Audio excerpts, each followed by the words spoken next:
Buenas tardes a todos. De parte de Gladium les damos la más cordial de las bienvenidas a esta conferencia que nos impartirá el doctor José Antonio Pardo. Vale decir que es doctor en filosofía por la UNAM, profesor e investigador de tiempo completo en el Departamento de Filosofía de la Universidad Iberoamericana. En esta ocasión tendremos la conferencia titulada Pensamiento crítico y otras supersticiones. Mucho gusto, doctor. Muy buena tarde. Igualmente, gracias. Pues bueno, pues más que una ponencia o una conferencia, quiero que sea una charla. Y es que Raúl, cuando me invitó, pues realmente me lo planteó como una charla. Dije, bueno, pues vamos a platicar sobre algunas cosas. Este, y pues bueno, el tema que se empezó a ventilar fue del pensamiento crítico. Pues, ahora, pues quiero comenzar pues siendo muy anecdótico, ¿no? Contando varias anécdotas pues, que me incumben personalmente. Eh, Vamos a decir que yo hasta mis 30 años, más o menos, hoy tengo 45, pero hasta mis 30 años, pues yo estaba muy obsesionado con ser un pensador crítico. Y no solo eso, sino que yo fui discípulo y además un discípulo bastante cercano de un filósofo que fue mi profesor en la UNAM,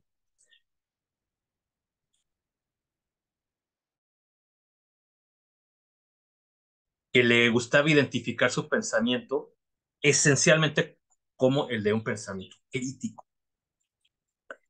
Eh, Hasta tal punto son estas cosas que este profesor que les comento es Enrique Dussel, un teólogo de la liberación.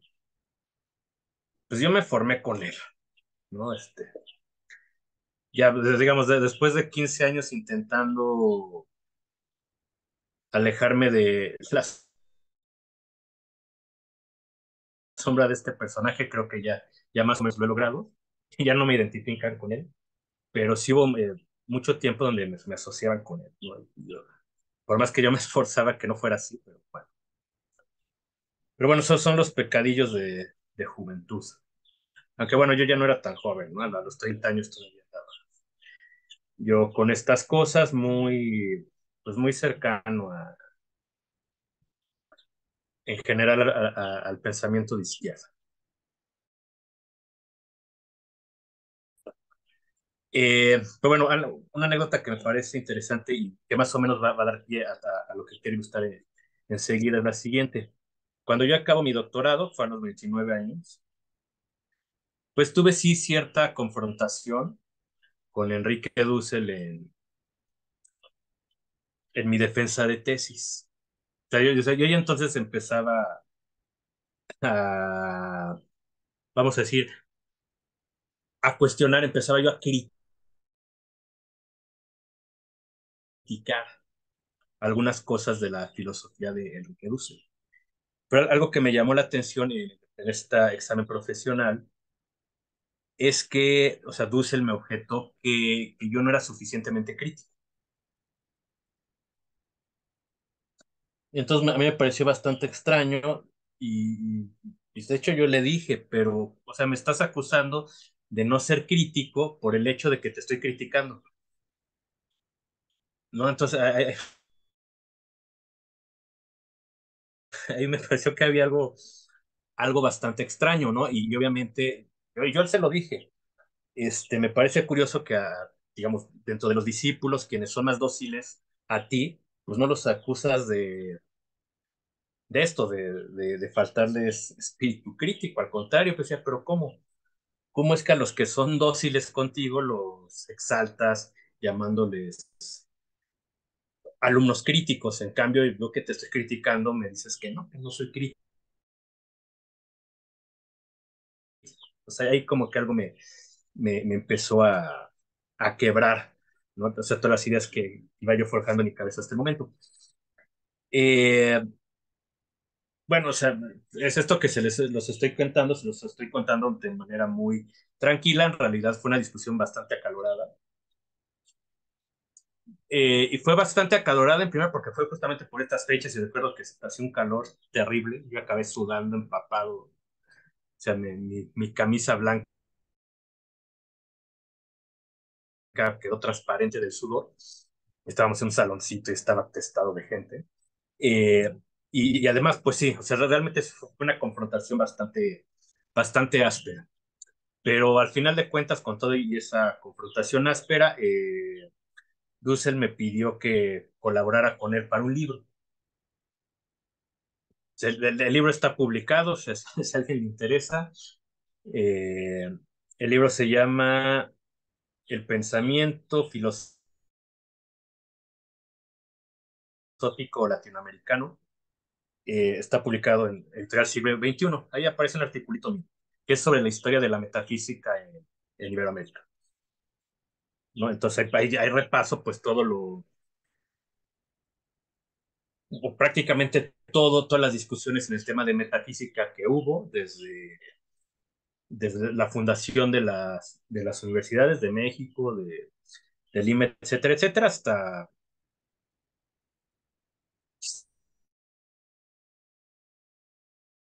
la década de los 90. Entonces repaso ahí la disputa que hubo entre escotistas, suarecianos, tomistas, etcétera, etcétera, hasta, bueno, lo que trabajaron en metafísica, los filósofos analíticos, etcétera, etcétera.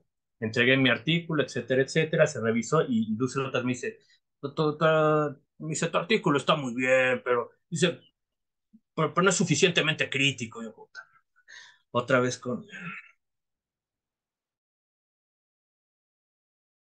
Y yo, bueno, ¿qué quieres que haga? Me dice, no, es que eso está muy bien, te documentaste bien, etcétera, etcétera, pero por eso me dice, eso lo pudo haber escrito cualquier persona, falta lo crítico. Entonces, pues al final no hice nada. Y ya le dije, pues es que no hay nada crítico. Eh, punto o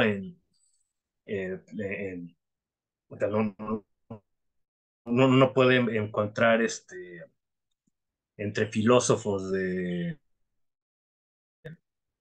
del siglo XVII, escolásticos, algo semejante a la escuela de Frankfurt, etcétera, etcétera. Bueno, o sea, entonces cuento esto, ¿no? Simplemente a nivel lo que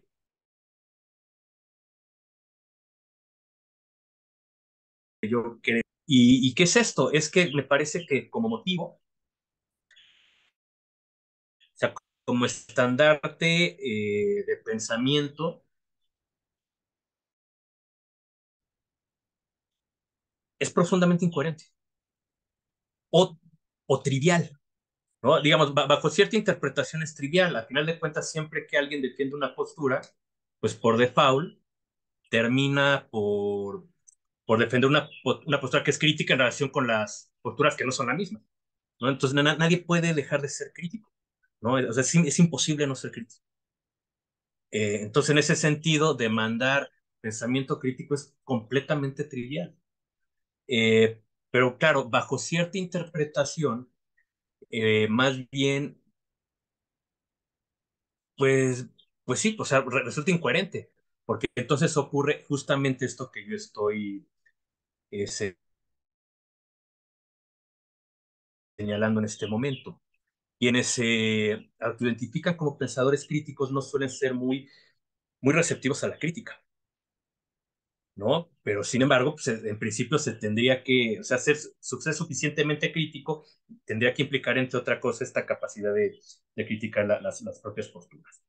Pero bueno, digamos, más allá de estos que pueden parecer siempre puros enredos conceptuales, lo cierto es que si hay una tradición de pensamiento, ¿no? Esta tradición de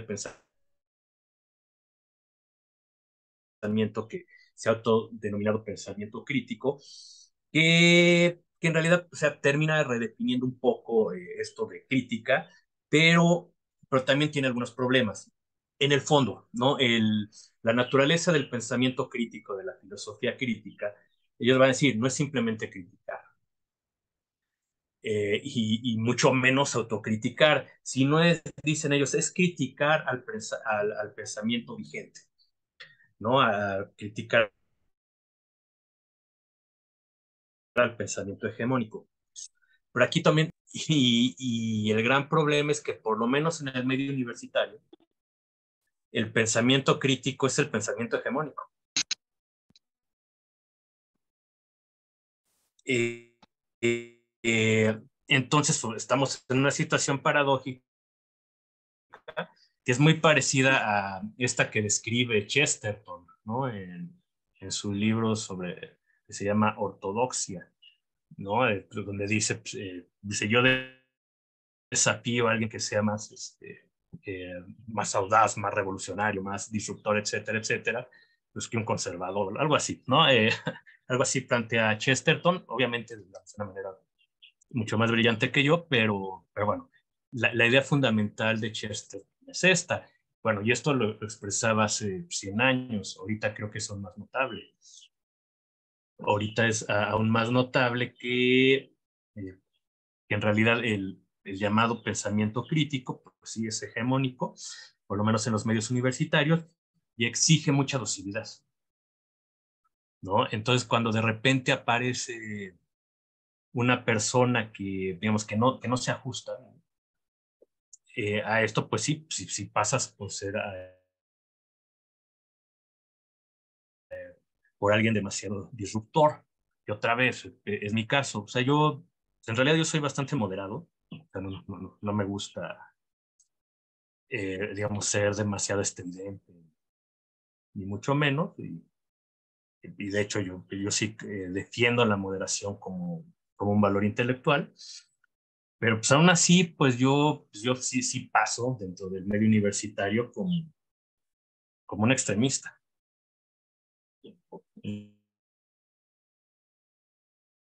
¿No? Entonces, bueno, les digo, no, pues si conocieran a mi amigo Raúl, este, pero bueno, pues a final de cuentas lo que se está imponiendo, ¿no? Hoy por hoy. Y ahí pues están algunas dificultades. Entonces, como que quiero empezar a rastrear un poco digamos, cuáles son las líneas generales de esto que se ha llamado el pensamiento crítico y por qué se rasga, ¿no?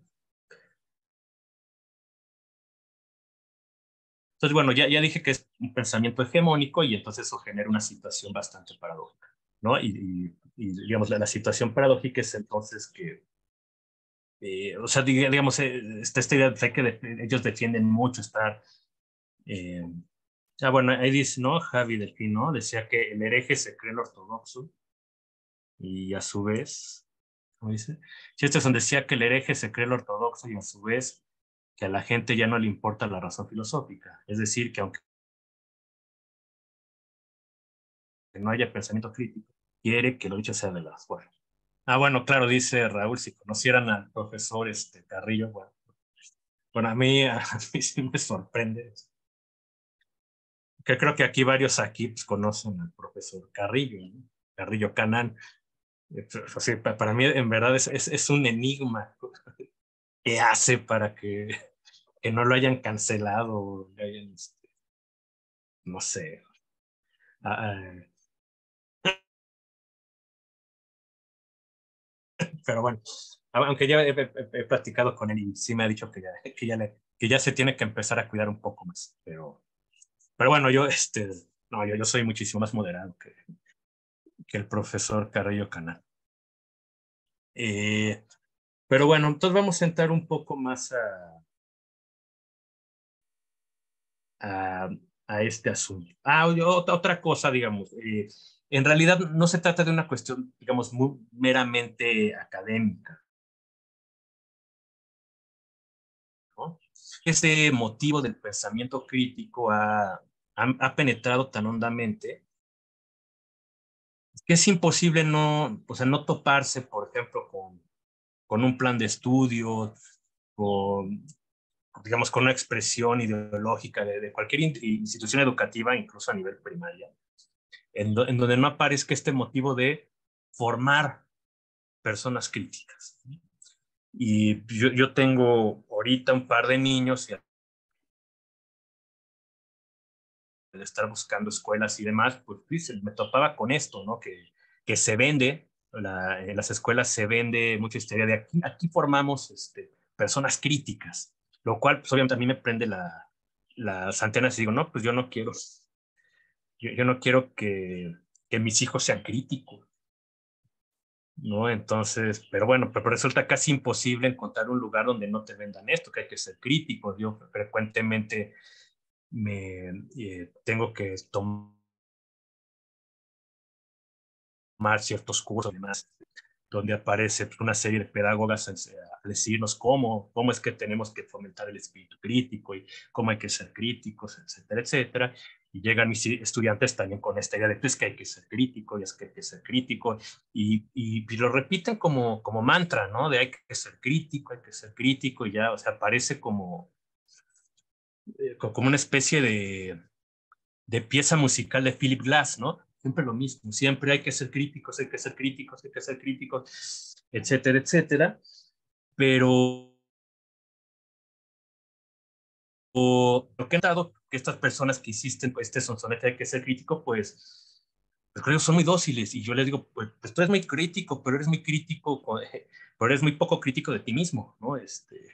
Eh, y a veces los confronto diciendo, bueno, cuando uno tiene 18 años tiene ideas bastante estúpidas, pero uno espera que con el paso del tiempo, al hacer lecturas, ¿no? Y digo,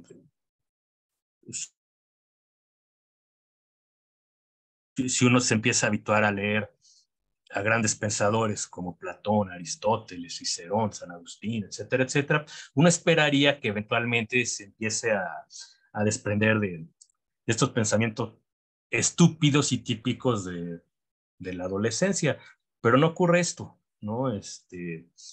Incluso mi experiencia ha sido que, en particular los estudiantes de filosofía, ingresan con ideas muy estúpidas, pero salen con ideas aún todavía más estúpidas, ¿no? Es decir, mucho más delirantes, mucho más desapegadas de la realidad, todo eso, más delirantes, más utópicas, eh,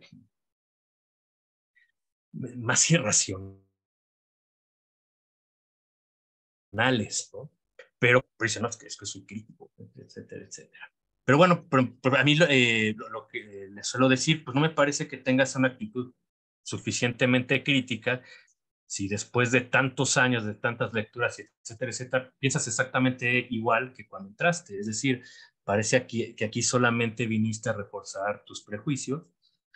Eh, y claro, parte de esos prejuicios es esto, hay que ser crítico, pero casi ser crítico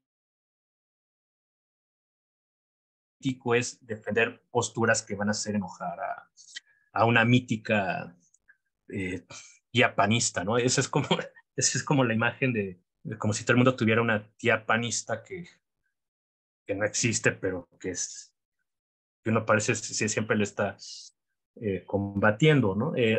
Algo semejante comenta Roger Scruton cuando dice hay un montón de pensadores, Sartre y ¿cómo se llama su esclava? Simón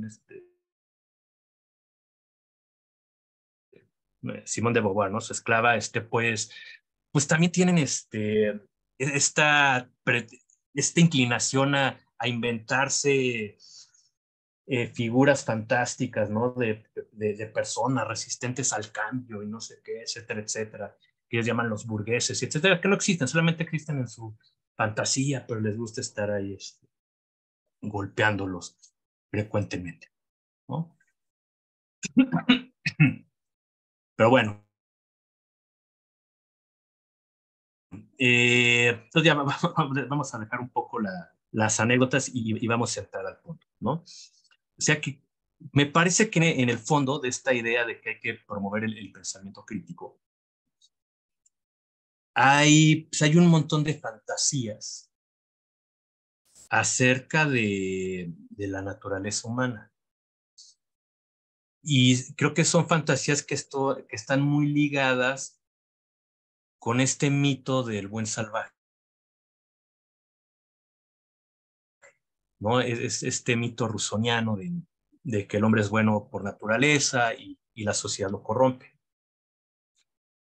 Y este motivo de repente lo encuentro en lugares insospechados. Hace unos meses por ahí vi un meme con la cara de Carl Sagan.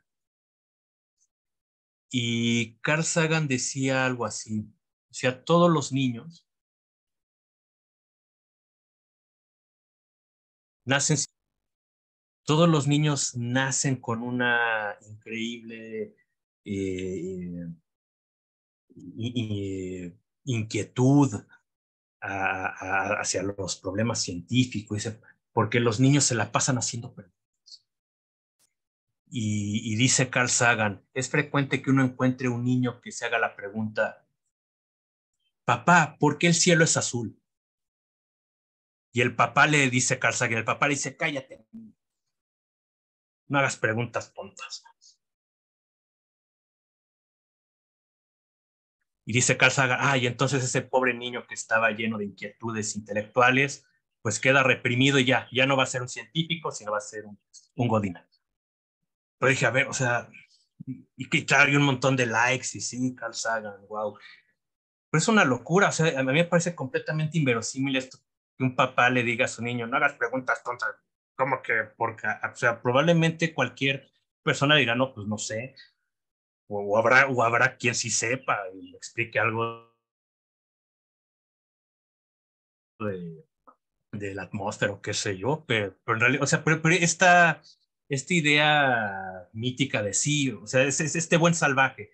El ser humano nace siendo científico y se hace preguntas, ¿no? Pero la sociedad lo reprime, dice, no hagas preguntas estúpidas. En verdad, pues yo no conozco a nadie que reprima de esa manera a sus hijos. O sea, ahora es legítimo decirle, digamos, si a mí me hacen una pregunta que desconozco, pues no voy a decir, oye, qué pregunta tan estúpida, voy a decir simplemente no sé. Y creo que es la mayoría de los casos, dices, pues no sé, o vamos a investigar, o vamos a buscar en Google, o qué sé yo. Pero vaya, pero esta idea de que está esta sociedad reprimiendo estas preguntas de los niños es fantástica, no existe. O sea, no hay absolutamente nadie que se dedique a reprimir las preguntas de los niños, nadie. Eh, pero hay otra cosa, en realidad no es que el niño haga preguntas porque tenga mucha curiosidad intelectual, no es porque sea un científico. Lo que sucede en estos casos es que más bien el niño está aprendiendo a hablar y en ese proceso de estar aprendiendo a hablar aún no logra entender cuál es la lógica, cuál es el sentido que hay detrás de las preguntas ¿por qué? Y por eso es frecuente, y digamos, al final de cuentas a lo que está haciendo alusión Carl Sagan, es este fenómeno que sí es infantil de hacer, ¿y por qué esto? ¿Y esto? ¿Y por qué? ¿Y por qué? ¿Y por qué? Y parece que estar preguntando por el por qué es una cadena que no tiene fin. Claro que llega un punto en donde uno dice, bueno, ya, pues ¿por qué? Pues porque sí, y se acabó. Claro, y ahí viene el reproche de Sagan, ¿cómo? ¿Cómo que ahí se acabó? No hay que seguir preguntando pues no, es que en realidad es esto de la madurez. Hay un pasaje en la metafísica de Aristóteles en el cual Aristóteles señala la existencia de ciertas personas que demandan una prueba para todo. Y dice Aristóteles, las personas que demandan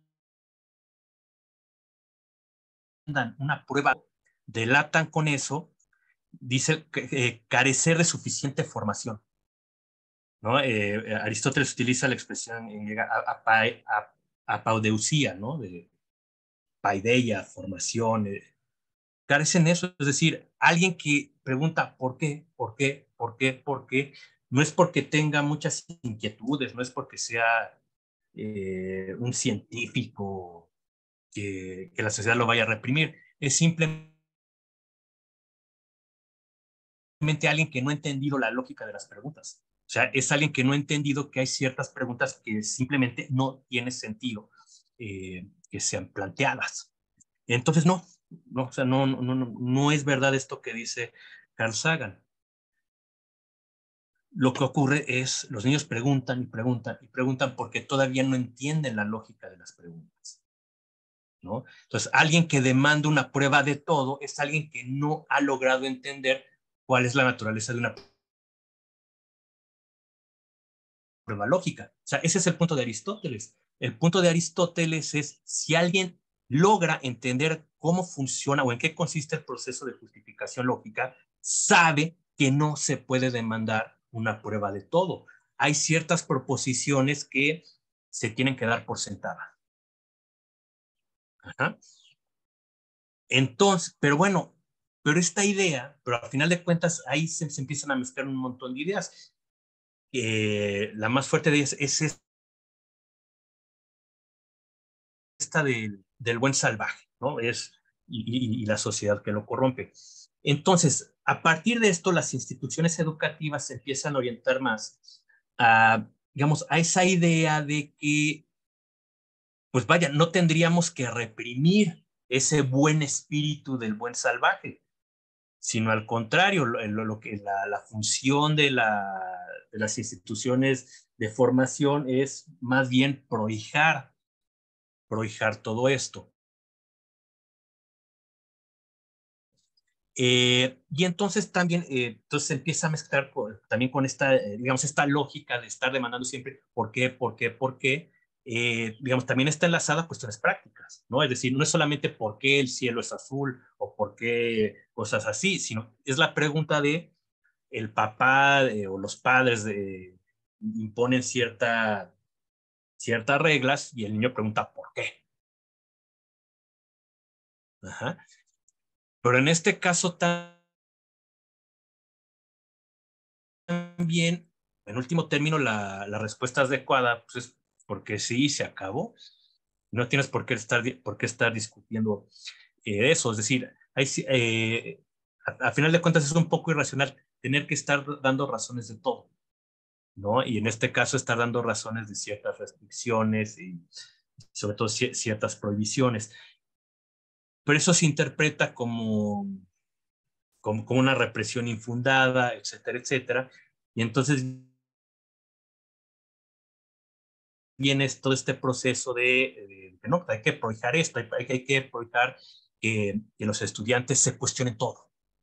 Y entonces, o sea, lo que termina ocurriendo es un fenómeno interesante, que es muchos de los estudiantes, y es porque yo lo sé por experiencia, no saben nada de nada. O sea, en verdad no saben nada de nada. No saben matemáticas, no saben de historia, no saben de física, no saben de qué, pero sí saben muy bien cuestionar y todo cuestionan, ¿no?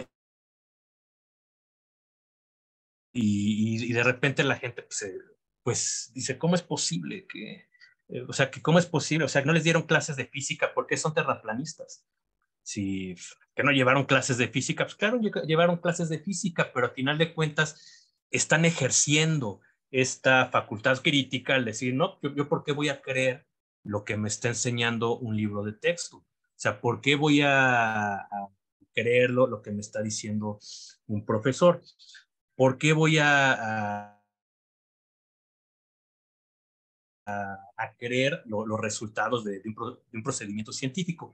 Porque en buena medida digamos, los procedimientos científicos generalmente que son ajenos a los que no estamos metidos en ellos. Y claro, de repente se hacen demandas completamente absurdas, ¿no? Como demandar en Facebook, oye, pruébame que la Tierra es redonda.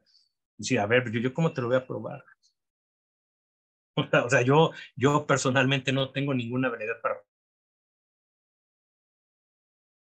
probarte esto, pero al final de cuentas hay ciertas estructuras sociales que se basan no en el espíritu crítico, sino en la confianza, ¿no? Y al final de cuentas es razonable creer que la Tierra es redonda. ¿Por qué? Porque hay una comunidad científica que está respaldando esto. ¿no? Es confiable el uso de ciertas medicinas, etcétera. Por eso, porque hay una comunidad científica que está detrás de esto. Pero entonces va a resultar muy difícil, por una parte, eh, esperar que la gente cumpla con estas demandas y, oye, confía en la ciencia. Pero al mismo tiempo le estás diciendo, no, que tienes que cuestionar todo. Y es que en efecto, si se trata de cuestionar todo, pues sí, yo podría perfectamente cuestionar a las autoridades científicas. Porque otra vez, si se rebaja la idea de autoridad, entonces, pues un científico ya para mí no es ninguna autoridad. O sea, estamos exactamente al mismo nivel. O sea, yo no tengo ninguna formación en absolutamente en fisiología, en absolutamente nada, pero digo, pero yo soy crítico y entonces me pongo a discutir con algún investigador, decir, no, pues demuéstrame la existencia de tal virus o de tal bacteria, etcétera, etcétera. Pues que cómo me lo va a demostrar, o sea, cómo me lo va a demostrar en Facebook. Entonces yo voy a salir muy avante diciendo, claro, no me lo demostró. Entonces yo me voy a infatuar diciendo, es que yo soy crítico. A mí nadie me mostró, yo sí tengo un pensamiento independiente, bla, bla, bla, bla. Es pura infatuación, ¿no? Pero es que todo esto está, al final de cuentas, es el resultado de esta promoción de hay que criticar, hay que criticar, hay que criticar, hay que sospechar, y etcétera, etcétera. Eso es una absoluta locura, ¿no? Pero bueno, planteando las cosas un poco de manera más técnica, pues sí tenemos que quizá dar cuenta de que el hecho de que existe una tradición filosófica que empieza a prosperar mucho en el siglo XX, que se ha denominado así, ¿no? La filosofía crítica. Y podemos reconocer fundamentalmente a la escuela de Frankfurt, ¿no? Que es un grupo de pensadores eh, que se inspiran fundamentalmente en tres pensadores. Y son tres pensadores a los cuales Paul Ricoeur, un filósofo, llama los maestros de la sospecha o los maestros de la hermenéutica de la sospecha. Estos tres autores son Marx, Nietzsche y Freud. Esos son y digamos, de alguna manera son de alguna manera los santones del pensamiento hegemónico actual, ¿no? Marx, Nietzsche y Freud. Los considera Ricoeur como maestro de la sospecha porque ellos practicaban, digamos, un método de interpretación de la cultura que consistía esencialmente en eso, en sospechar, ¿no? En aplicar lo que posteriormente se va a llamar el espíritu crítico, ¿no? El decir a mí, eh, o sea, el buscar siempre intenciones ocultas detrás de todo. Al final de cuentas, estos maestros de la sospecha también se podrían llamar los maestros de las teorías de la conspiración. La, los rasgos que comparten estos tres pensadores es eso, es decir, es que detrás de lo que nos aparece, ¿no? A la vista de todo el mundo, hay intereses perversos, etcétera, etcétera, que nadie es capaz de ver excepto ellos, ¿no? Y solamente lo pueden ver ellos, ¿por qué? Porque ellos son críticos o son despiertos, ¿no? Son woke, están despiertos. Por ejemplo, el motivo fundamental de Marx es decir, a final de cuentas la gente tiene ciertas admiración por algunas obras artísticas, tiene admiración por ciertas, por ejemplo, no robarás. Dice, uno puede decir, no robarás, qué hermoso, qué bello. No, no, en realidad es una herramienta por medio de la cual la burguesía quiere oprimir que los trabajadores se rebelen en contra del capital, ¿no? Entonces, en realidad, no. O sea, digamos, estos valores o estas virtudes morales que estamos dispuestos a festejar en realidad no son tales, ¿no?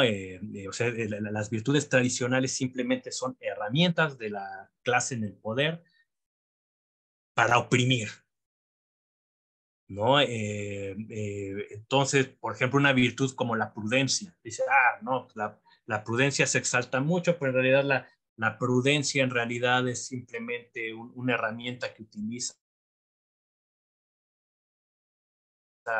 los burgueses para evitar que se levanten en armas los proletariados, porque claro, entonces va a decir, no, no te levantes, es una imprudencia, ¿no? O lo que llaman justicia en realidad es también un medio de opresión, etcétera, etcétera. O sea, ahí hay una sospecha, ¿no? Entonces, ahí es una manera de ejecutar el espíritu crítico, ¿no? Y entonces, de esta manera, un marxista dice, no, yo soy crítico, a mí, yo no me creo lo que dicen, lo que me dicen, a mí lo que me enseñó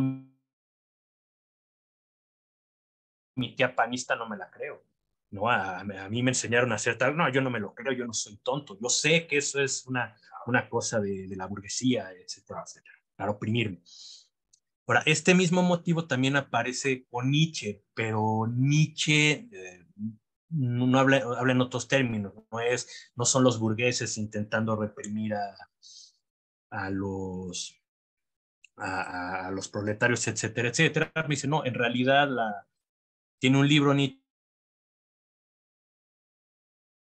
que se llama La genealogía de la moral, donde él dice que en realidad la moral simplemente es una invención por parte de los esclavos, ¿no? Y, digamos, y un ejemplo que ilustra mucho eso, dice, está Sócrates, ¿no? Este filósofo griego, pues Sócrates pues, era un tipo bastante feo, entonces como era tan feo, intentaba convencer a todo el mundo de que la belleza física no importa, no era importante, que lo importante era la virtud, etcétera, etcétera. Dice Nietzsche, pues claro, el tipo era feo. Como el tipo era feo, intentaba probar que lo importante no es la belleza, y entonces todos los feos, como él, lo van a apoyar, y entonces sí, se van etcétera, etcétera. Entonces, dice, en el fondo, esto que nosotros estimamos que es tan noble, etcétera, etcétera, como es la moral, en realidad es una herramienta por medio de cual los débiles quieren ejercer el poder. Y en el fondo, ¿no? Y ahí viene una interpretación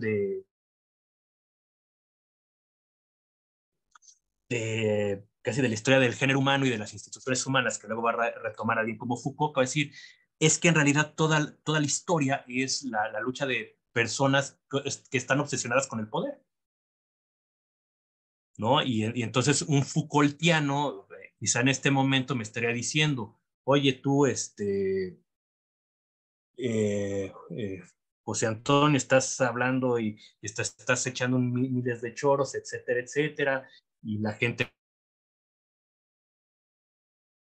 puede creer que tú estás diciendo todo esto de buena voluntad porque crees que eso es verdad y crees que tienes algunos argumentos. Dice, no, en realidad todo lo que estás haciendo eso es una estrategia para apoderarte de algo, ¿no? Entonces, digamos, la idea de estos Foucaultianos inspirados en Nietzsche es que cualquier cosa que hace el ser humano es simplemente una manera de ejercer el poder, ¿no? Dice, hay quienes son fuertes,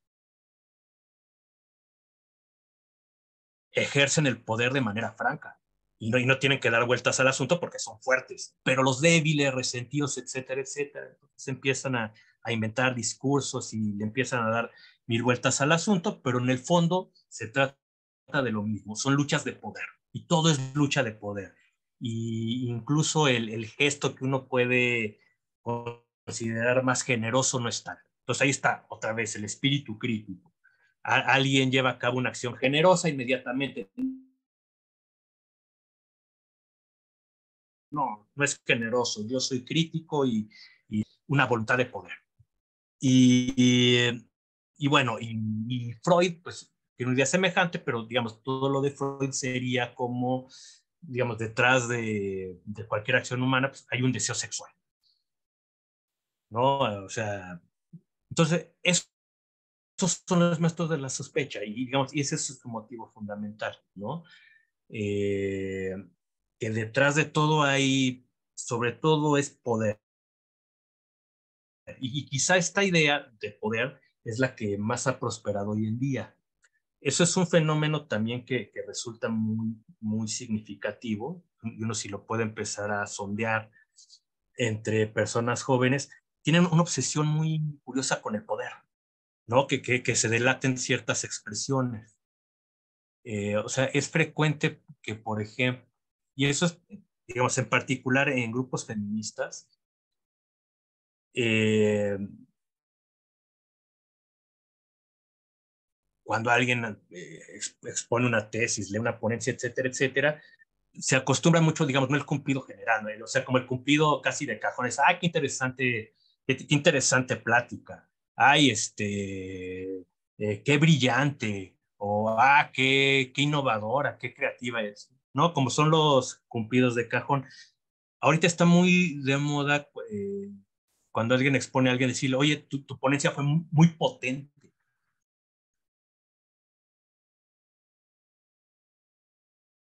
O sea, muy potente. Entonces, es esta idea de la potencia. Detrás de todo hay potencia. Entonces, ejercer el pensamiento crítico equivale a encontrar potencias, ¿no? O sea, ¿dónde está? O sea, ¿cuál es el factor de poder que está moviendo todo, etcétera, etcétera? Entonces, bueno,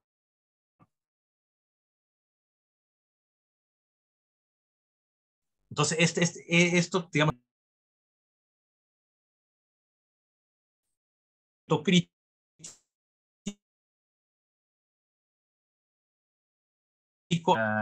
de las peores consecuencias de esta clase de pensamiento. En primer lugar, pues degradan un valor intelectual que es fundamental, que es el de la persecución de la verdad. Porque entonces, o sea, también el pensamiento crítico se llega hasta el punto de decir, la verdad, eso es un prejuicio. De hecho, eso es una tesis de Nietzsche. Nietzsche dice que esa tendencia que se tiene a favor de la verdad es un prejuicio.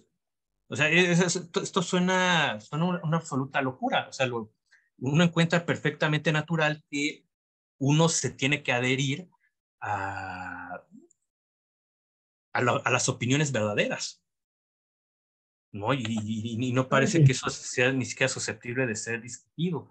Pues justamente Nietzsche dice, no, eso es un prejuicio, es un prejuicio el tener que defender que uno tiene el deber de aceptar la verdad. Uno no tiene por qué aceptar la verdad. Entonces se empieza a desconfiar mucho en la propia idea de verdad, y entonces ya no se concibe el trabajo intelectual como el trabajo de búsqueda de la verdad. O sea, en el fondo se va a concebir el trabajo intelectual como una actividad orientada hacia el poder, ¿no? Pero entonces ellos ya lo asumen de una manera pues, completamente descarada. Entonces ya por lo mismo, incluso las argumentaciones están completamente fuera de lugar, ¿no? Hay una expresión que delata muy bien esto de una congresista, ¿no? De una congresista norteamericana, Ocasio-Cortez, que ella no recuerdo exactamente la frase que dice, pero ella decía algo así de, no me importa mucho si lo que voy a estar defendiendo es prácticamente errado o no, ¿no? Dice algo así. A mí lo que importa es adoptar la postura moralmente correcta, independientemente de si lo que estoy defendiendo corresponde a los hechos. Sí, ¿verdad? Es justamente una postura muy nichiana, es la postura de, es que no me importa.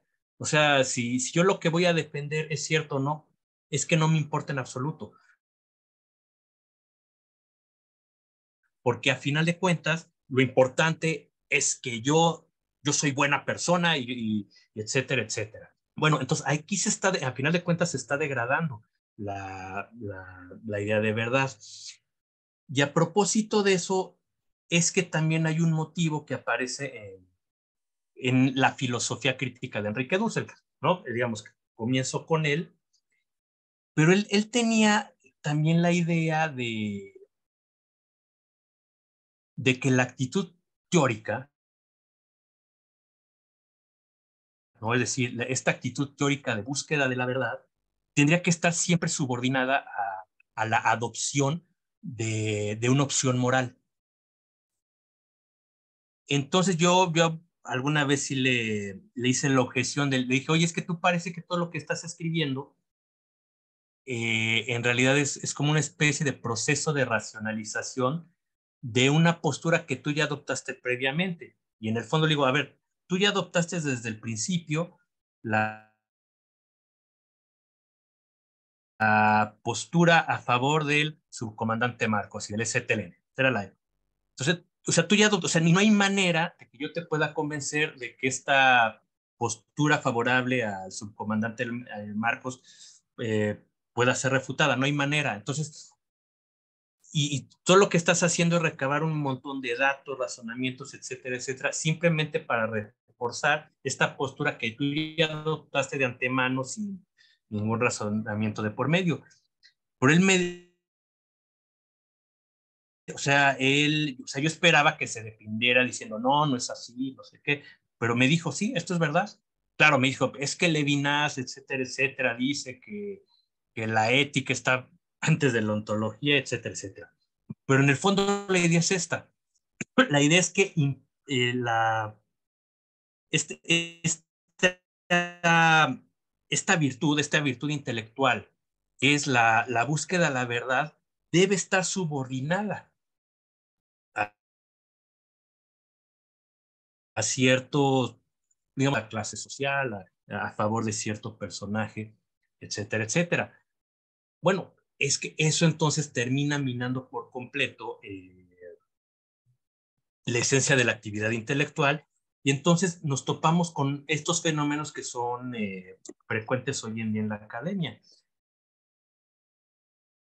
que en nombre del pensamiento crítico, pues no hay ninguna posibilidad, por ejemplo, de disentir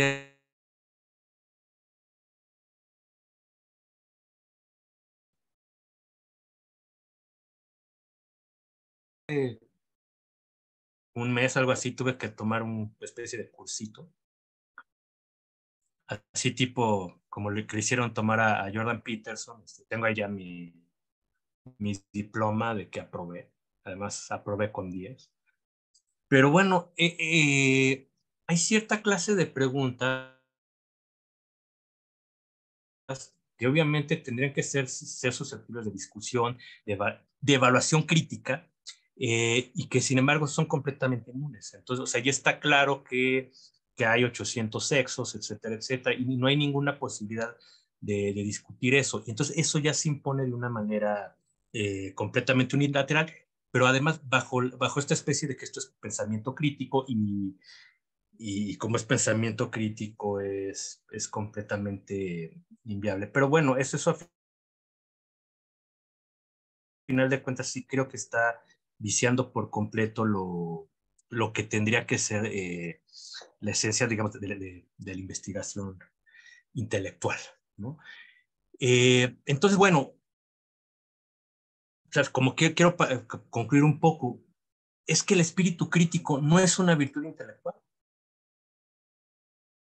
O sea, se pueden reconocer otra clase de virtudes intelectuales, ¿no? Como es la honestidad, como es la búsqueda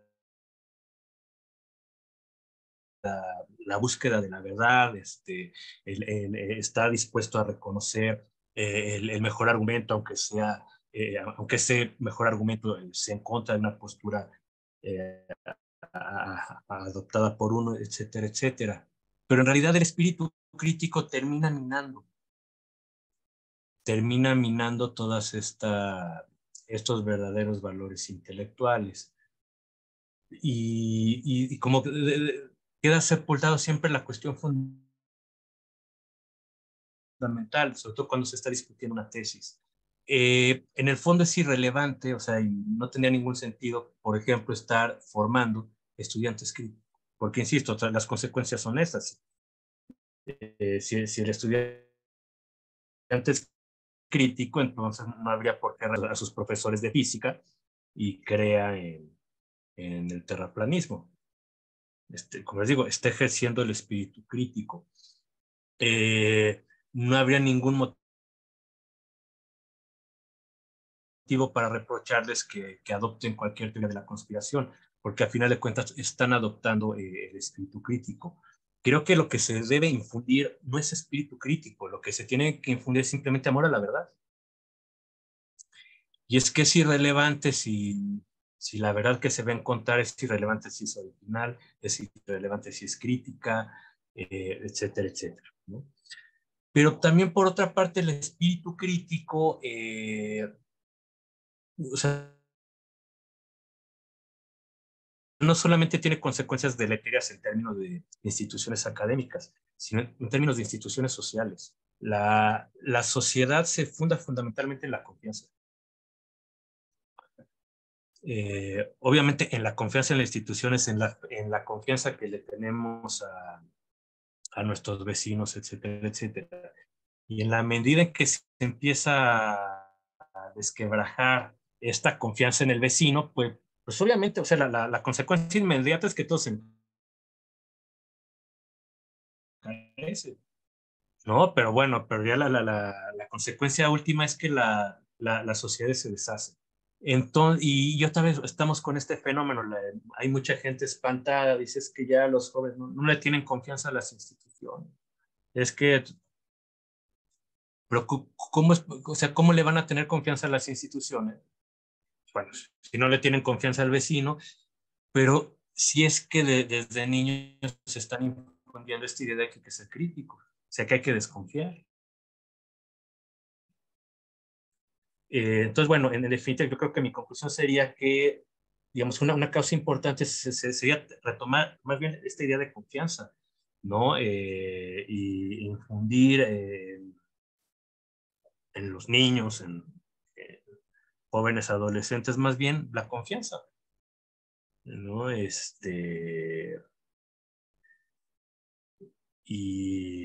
y pues bueno, no sé si, o sea, como dije, yo quería que esto fuera más bien una charla así informal, lo cual incluía también pues, que los demás charlen, ¿no? Que no solamente yo, ¿no? Entonces, bueno, no sé si alguien pudiera aportar algo, platicar, que podamos discutir algunas cosas. Muchas gracias, doctor Pardo. Si alguno de los presentes desea hacer un comentario o una pregunta, levanten la mano y enseguida les damos la palabra.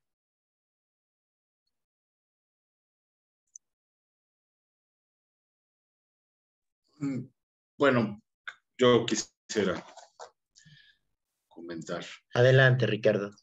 Me gustó mucho en general todo, estoy de acuerdo con pues sí, todo.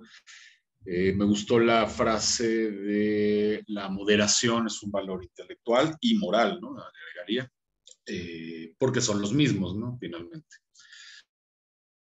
Y, uh, uh, y bueno, pues si no me equivoco, que tú sí leíste, ¿no? La razón ardiente, mi libro, que pues esa es su finalidad, ¿no? Defender la moderación y el amor por la verdad.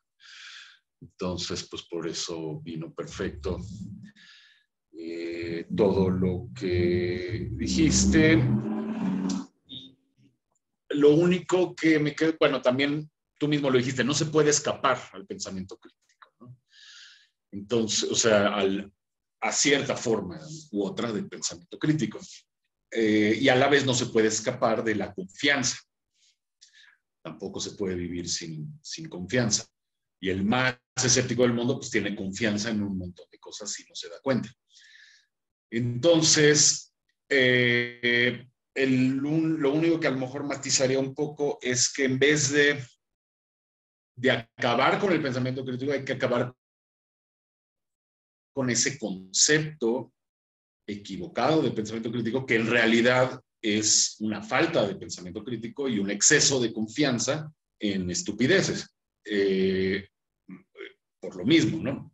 O sea, como no se puede escapar del pensamiento crítico, pues más bien es cosa de orientarlo, pues de una manera que sí sea verdaderamente crítico y no exactamente como tú empezaste la conferencia diciendo que estas personas son muy críticas excepto de sí mismas o que aplauden el pensamiento crítico excepto cuando los cuestiona a ellos. Y todas estas teorías de la conspiración y tal, lo que son es, sí, es una desconfianza de todo, excepto de lo que de todas formas quieren creer. O sea, y que confirman, ¿no? Un sesgo de confirmación, confirma lo que de todas formas creen, y entonces de pronto se vuelven mansos borreguitos de Dussel o de el youtubero argentino en turno que descubrió no sé qué, que a su vez no lo descubrió, sino que confió ciegamente en otro youtubero y lo tradujo del inglés o lo que sea, ¿no? Entonces, nada más eso, o sea, creo que es más falta de pensamiento crítico que de un auténtico pensamiento crítico que un exceso, ¿no? Ya, nada más. Gracias. Muy bueno. Pues sí, es que pues, yo creo que se tiene que ver un poco con subordinación. O sea, mi postura seria es que se trata de buscar la verdad y lo demás viene por añadidura. O sea, y creo que, digamos, el problema del mal llamado pensamiento crítico es que invierte las cosas. Como dice, no, lo primero es criticar y ya si resulta verdadero o no, eso da igual. Creo que tendría que ser a la inversa. Se busca la verdad y obviamente al buscar la verdad uno va a terminar siendo crítico con los mentirosos. O sea, eso es completamente inevitable. Ahora, pero también es importante que digamos que esta pasión por la verdad eh, no es pasión por mi verdad, o sea, no es apreciar la opinión porque es mía, ¿no? O sea, esta pasión por la verdad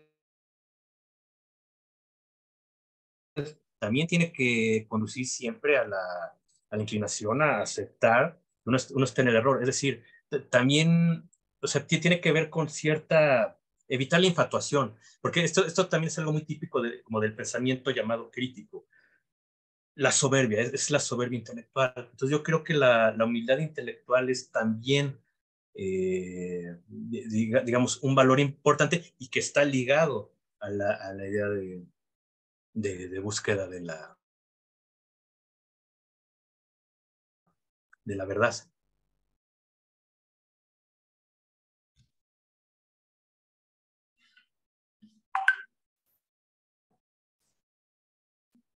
Adelante, Raúl. Y después, Leonard. Sí, antes que nada, gracias por el espacio, profesor. Gracias por la potente ponencia, nada se crea. Gracias por la interesante ponencia. Pero ya hemos hablado de esto, pero más vale ya hablarlo con más personas y traerlo a colación. A mí me parece que la crisis del pensamiento filosófico o de la filosofía en tanto ocio pasa por dos cosas. Una, por una falta de sentido de la autoridad. Porque lo que ocurre, por ejemplo, en las facultades de filosofía, este espíritu crítico está muy acompañado por la progresiva destrucción de la figura del maestro. Hay una anécdota que cuenta Álvaro Dors, que él decía es que el buen maestro es aquel a quien le preguntan y no aquel que busca aprender del alumno o preguntarle al alumno. ¿Y a qué va con todo esto? Se ve como una virtud esta especie de bifurcación, no, de pluralismo enfermizo o atomización, más bien creo que es la palabra más correcta, una atomización las personas de cada quien piensa lo que quiere, etcétera, pero no están bien guiados por unas buenas lecturas. A los maestros siempre una de las cosas que los maestros muchas veces decían era, tú lee lo que quieras. No había una especie de buen guía para sabernos enseñarnos qué leer, para no pensar tonterías. Ese me parece bien importante, esa cada vez progresiva destrucción de la figura de la autoridad en la civilización de Occidente, sobre todo en Occidente. Piensen, por ejemplo, en los padres de familia, cómo poco a poco han dejado de ser autoridad para los hijos.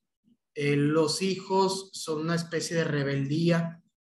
Y yo creo, me voy a meter un poco, yo creo que en el fondo también es una especie de olvido de Dios, pero eso lo vamos a, ese es, para mí es el núcleo, pero no voy a profundizar en esto. Y lo otro que es importante es esta especie de religión que se ha vuelto la filosofía o superstición, porque la filosofía actualmente no es más que superstición, se ha tornado supersticiosa. Yo les compartí en el grupo una pensadora feminista que compartía de que todo aquello que llamamos verdad y objetividad no esconde detrás más que un hombre dictándole qué es la verdad. Entonces caemos en esas teorías de la conspiración que son tan sutilmente disfrazadas que no se presentan como tal. O sea, pero realmente, ¿cuál es la diferencia de pensar que hay, no sé, hombres reptilianos o judíos moviendo el hilo mundial a pensar que los hombres somos los que oprimimos sutilmente a las mujeres, ¿no? Es que Pues, no hay diferencia significativa. sí, no, pues es que es lo mismo. Bueno, es interesante. Dussel en sus clases nos decía,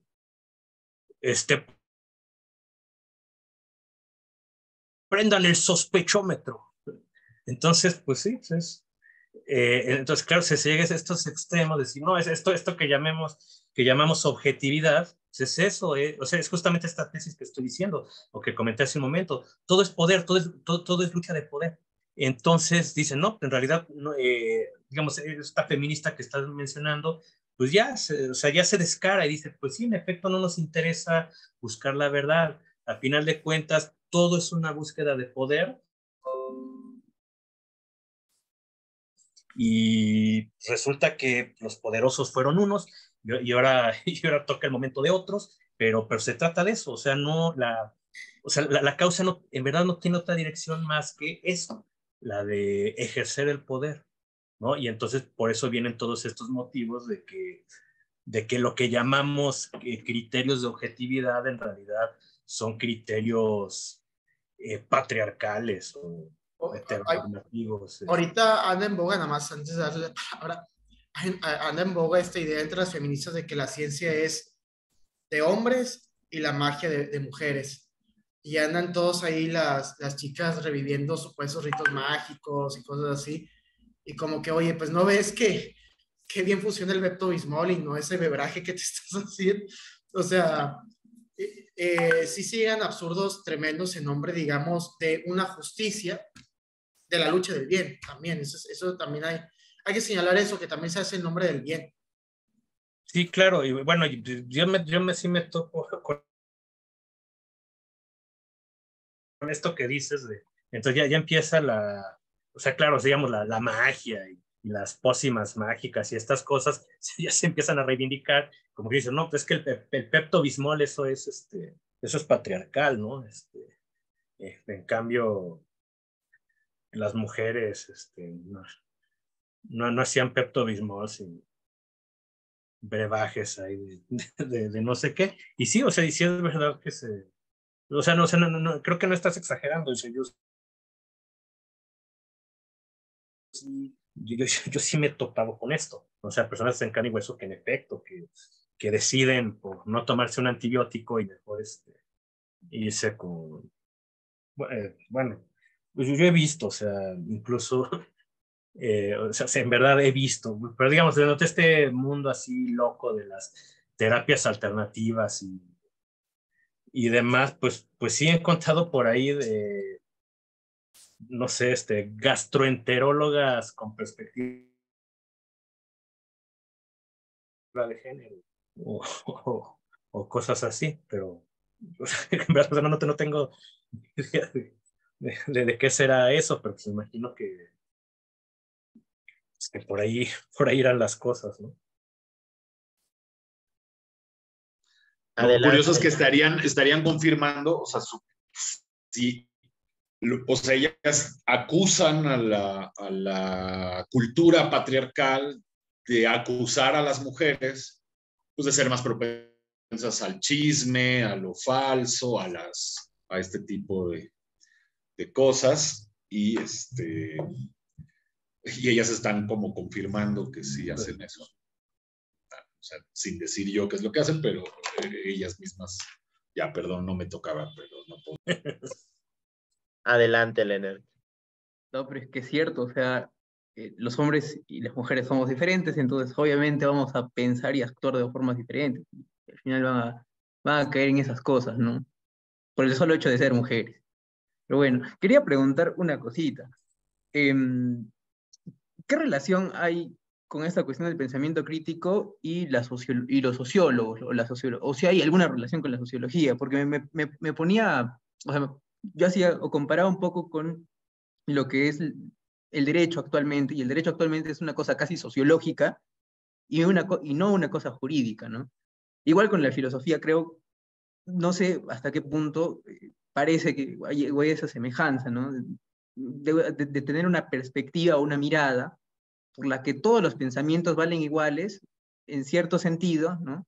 Siempre y cuando uno diga, por ejemplo, o siempre cuando uno use la razón, entre comillas, ¿no? Que también ese es otro punto que vale la pena analizar. Uno puede acceder a la verdad, no necesariamente de forma racional, uno puede decir, uno no tiene que ser racionalista para conocer verdades, ¿no? Entonces, uno no tiene que tener un pensamiento crítico para, por ejemplo, decir que el paso es verde, ¿no? O que, o que el hombre es hombre y la mujer mujer, ¿no? Hace falta un poco de razón mínima, cuanto menos mínima, ¿no? Y no hay necesidad de tener una posición, una postura, ¿no? Para comprender incluso las verdades eternas. Entonces, bueno, dejaba esas dos preguntitas, esas dos consultas que no sé, se me escapan y se me vienen a la mente. Bueno, es que en realidad digamos, esto del pensamiento crítico es algo que invade no solo la filosofía, sino prácticamente pues, todas las ciencias sociales. Ahora, yo tengo aquí en general una tesis acerca de las ciencias sociales. Quizá alguien podría considerar que es una tesis demasiado positivista, pero bueno, a mí las ciencias sociales, todas, sin excepción, me parecen un fraude. O sea, punto, no son ciencias. Se acabó. ¿No? O sea, elementos fundamentales, digamos que el elemento fundamental que es de la contrastación empírica no existe, ¿no? Desde luego creo que tiene que ver por las condiciones que tiene el objeto de estudio. Pero bueno, digamos, yo tengo una tesis en general, la tesis en general es que, claro, digamos, las ciencias, las de verdad, eh, resultan muy exitosas porque en efecto su objeto de estudio no es tan complejo como es el ser humano. El ser humano es un objeto de estudio demasiado complejo, por lo cual el método científico no da para capturarlo. Pero en ese sentido yo creo que, dado que no hay un método científico que logre capturar el funcionamiento de la sociedad humana, etcétera, etcétera, pues queda una de dos. Otras es inventar teorías que son de carácter puramente especulativo, y que eso, vaya, es lo que yo encuentro en sociología, etcétera, etcétera. Es puramente especulativo. Y cuando se demanda, digamos, el análogo a la contrastación empírica es simplemente la autoridad. O sea, es la autoridad, dice, oye, es que tal cosa, y bueno, ¿cuál es la justificación de tal tesis? Es que la dice Foucault, es que la dice García Canquín, es que la dice no sé quién, y todo se reduce a ese argumento de autoridad. que es una especie de trasunto de la manera con que creo que el ser humano se tendría que orientar en asuntos que tienen que ver con la, digamos, con la sociología, etcétera, etcétera, que es la tradición. O sea, yo estoy convencido que en estos asuntos, en asuntos de ciencias sociales, si nosotros queremos entender, digamos, si yo quiero entender la mente humana, creo que va a resultar mucho más provechoso leer a Shakespeare que leer a algún sociólogo, ¿no? Y bueno, pues yo soy Shakespeare, pero puedo, a final de cuentas, creo que la tradición es una fuente importante de conocimiento. Y bueno, y esto, digamos, aplicado al caso, o sea, ¿qué ocurre en las universidades donde se enseñan ciencias? Pero entonces está siempre esta dificultad de, bueno, pero ¿qué pasa con este complemento de humanidades, etcétera, etcétera? A mí me parece que está bien el estudio de las humanidades, pero yo creo que el estudio de las humanidades tendría que ser eso. Tendría que leerse a Shakespeare, a Goethe, a Platón, a Aristóteles, etcétera. Eso es lo que habría que leer en humanidades. Que sí es recargarse en un argumento de autoridad, pero a final de cuentas, estas autoridades son autoridades que de alguna manera han logrado acrisolar su autoridad por el paso de los siglos. Pero el problema es que hoy en día no se estudia esto, o sea, no se estudia esto. Entonces, a quienes se ponen a leer es al sociólogo que escribió el mes pasado en el paper, no sé qué, pero que una revista, y en efecto, o sea, el gran problema es que no hay contrastación empírica. Entonces, simplemente son ocurrencias. Entonces, todas las discusiones en estos ámbitos es casi son como torneos de a ver literalmente, a ver quién dice la cosa más radical. Entonces, y sí, y entonces viene una dinámica bastante perversa en la cual quien recibe más aplausos es el más radical, ¿no? Porque si alguien dice algo más o menos moderado, no, pues es que eso ya se ha dicho, eso no sé qué. Entonces, claro, con tal de buscar la originalidad, pues uno puede decir las cosas más estúpidas posibles, ¿no? Porque seguramente una cosa estúpida, pues no la ha defendido nadie. Entonces digo algo completamente estúpido, o sea, porque tengo una apariencia así de ser completamente radical, de ser completamente subversivo, y eso va a llamar un montón de aplausos y demás. Entonces, y esa es la dinámica, y entonces eso es lo que a final de cuentas se está estudiando en los departamentos de humanidades. Textos cuya única virtud no es haber pasado, digamos, por estos criterios de calidad que tiene la investigación científica. Es simplemente, se lee este texto porque es un autor que ha ganado fama por ser escandaloso, por ser estridente. Entonces, eso es lo que se está estudiando en humanidades hoy por hoy. Son simplemente especulaciones estridentes, ¿no? Que nadie sabe si van a ser eficaces o no, pero son estridentes. Y obviamente, y bueno, y más o menos se puede llevar un registro y pues fracasan, o sea, se implementan y pues no, y de plano no funcionan, pero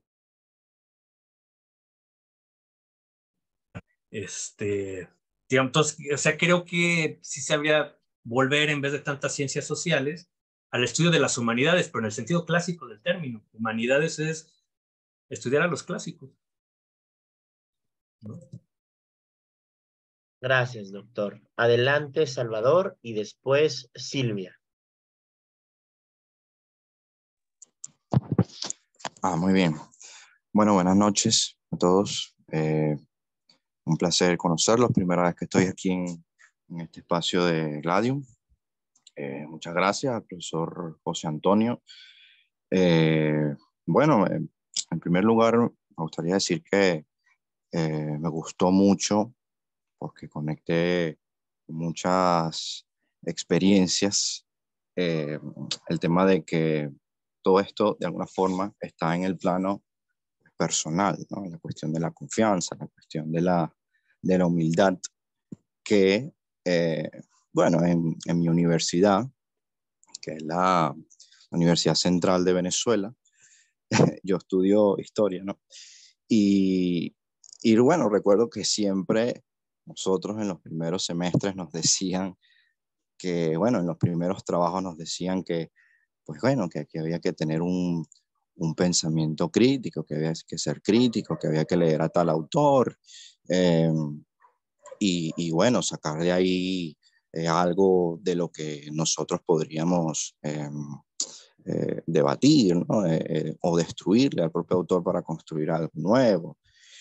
Y claro, a lo largo de la carrera se me ha notado que eso se dirige más al plano de la propia ciencia, ¿no? Es decir, se ha llegado inclusive a decir que, bueno, el pensamiento crítico forma parte del método, el método científico de los historiadores, y por aquella cuestión pues llegamos a un conocimiento siempre renovado, un conocimiento que de alguna forma iba a ponerse delante de los estudios pasados, y bueno, aquella habladuría, bueno, termina siendo para mí una especie como de superstición, ¿no? Como el título que le pusieron al, a la ponencia, ¿no? Entonces, este, claro, qué es lo que yo veo? Que, bueno, simplemente eh, el pensamiento crítico resulta ser una especie de rebelión, una rebelión tras rebelión, y que, bueno, no terminas de concretar algo porque simplemente estás desconfiando, porque simplemente el pensamiento crítico supuestamente te capacita a ti para verlo, supuestamente lo que los otros no ven, ¿no? Entonces, claro, uno ve que se elaboran, se construyen así una cantidad de cuestiones realmente no tienen mucho sentido, ya están plenamente tratados o plenamente superados, etc. Y bueno, esto tiene relación en lo que decía Raúl, ¿no? Esta cuestión del maestro, de la cuestión la cuestión de la autoridad termina difuminándose, termina eh, desconsiderándose, porque, bueno, si a mí me dicen que, bueno, tengo que ser crítico, entonces, claro, simplemente desconfío. Ahora, la cuestión es que esto termina yéndose a un planteamiento que en general supuestamente se cataloga dentro del ámbito epistemológico, ¿no? Y bueno, la cuestión de la autoridad, ¿no? Tenemos que tumbar los planteamientos de autoridad, porque simplemente son, no sé, no es paradigmas, ¿no? No es algo así tampoco, pero lo consideran como algo que sencillamente se tiene que tumbar para que tú puedas avanzar en el conocimiento. Entonces, claro, yo digo eso, me gustó mucho que la ponencia haya de alguna forma llevado esto al plano personal, porque no sale de ahí, ¿no? Y realmente no tiene nada que ver, claro, eso sería otra discusión, pero no tiene nada que ver con el ámbito de la metodología o el ámbito epistemológico, como algunos profesores me parecen que intentan tratarlo, porque al fin y al cabo lo que terminan generalizando es simplemente una rebelión y un rebelarse por rebelarse para yo de alguna forma aportar algo que se considera nuevo. Entonces, bueno, sí, por ahí va mi planteamiento.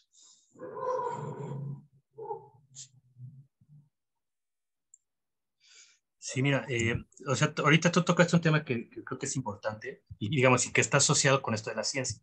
O sea, y así, digamos, voy a meter a mis temas. Yo, digo, o sea, yo soy profesor de filosofía de la ciencia. Eh, lo que pasa es que sí existe una concepción o una imagen del quehacer científico que lo asocia a ciertos personajes, Newton, Einstein, etcétera, etcétera, ¿no? Y entonces se genera un poco la idea de que el trabajo científico es un trabajo de ciertos genios. Pero en realidad no es así. O sea, los casos de Newton, Einstein, etcétera, en primera son casos extraordinarios. Y además tampoco son casos de genios que de la nada se les hubiera ocurrido las cosas. En realidad la ciencia es un trabajo colectivo.